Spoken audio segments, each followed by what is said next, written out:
Yeah, Wagwan gang, welcome back to the channel. My name is Chris Davies, a filmmaker, consultant, and an engineer. Yeah, so we're going to be talking about 6 things you should invest in as a videographer. Without wasting much time, let's get into it. Yeah, so first up on our list today, we're going to be talking about investing in knowledge. Before I ever laid my hands on a camera as a videographer, I made sure I had watched some cinematography movies, I had read books concerning cinematography, I'd also watch some YouTube tutorials and taking out some personal practice sessions to learn how to become a better filmmaker. I've seen filmmakers with gear 10 times better than mine, but yet their work has no soul. It has no intention and no purpose. And it's because the skill is foundational step, which leads us into the second thing that we're supposed to invest in as a videographer, which is your health. Videography can destroy your body if you're not careful.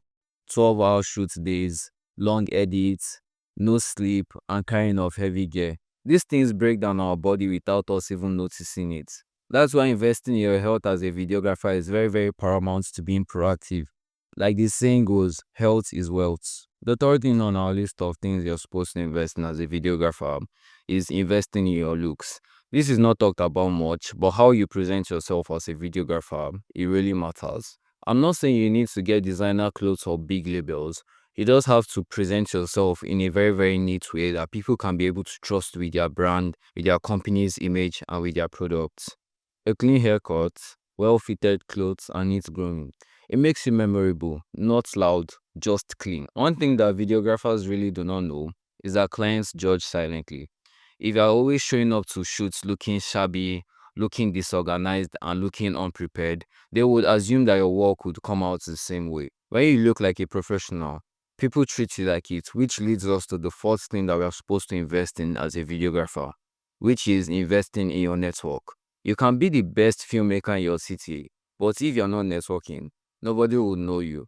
I remember when I first started off as a videographer, I wasn't really good, but I made sure that I attended as many events as I can to be able to network and get clients and be able to boost my portfolio and boost my networking systems. And up until date, I still do these things.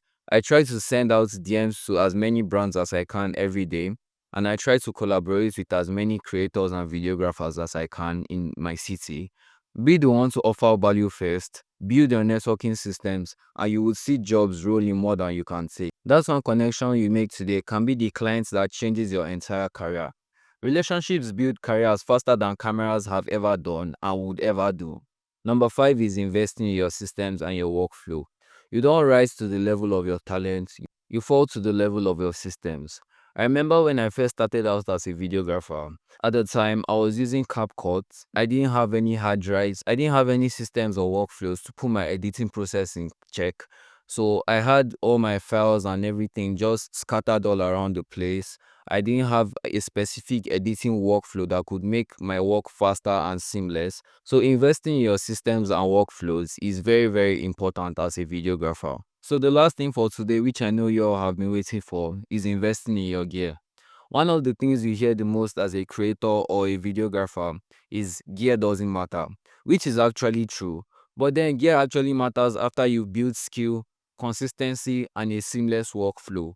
Investing in your gear is not all about having the flashiest camera or the latest lights. It's about upgrading your gear with purpose. Over the years of filmmaking, I have not gotten a camera of mine. I still use cameras from friends and rent out when needed because I know that I really do not need a camera of mine for now. So in essence, what I'm trying to say is that you should purchase gear that solves real problems. If you are having shaky footages, you need to get a gimbal, of course.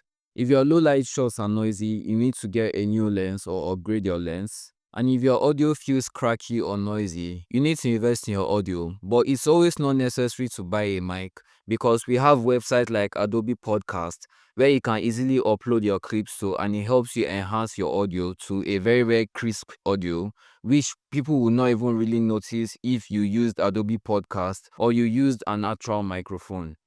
Every piece of gear you purchase will make your work easier and faster or even give it a higher quality. And don't rush with buying of gear.